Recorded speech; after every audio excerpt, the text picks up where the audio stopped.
Io non voglio il mondo dimenticare perché le persone di Gaza non sono numeri come notizie, sono memorie, sono storie, sono persone che vogliono vivere come altri popoli del mondo. Ogni giorno ci sono bombardamenti in Gaza, 2 anni fa, ogni notte. Noi vogliamo vivere una vita normale come altre persone del mondo.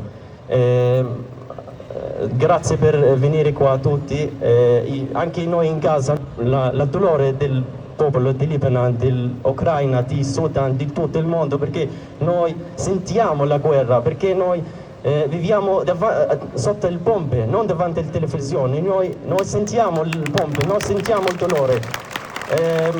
Io voglio una cosa sola, non dimentica, perché dimenticare le persone non sono numeri, io non sono un numero. Grazie mille a tutti. Ciao. Palestina libera. Palestina libera!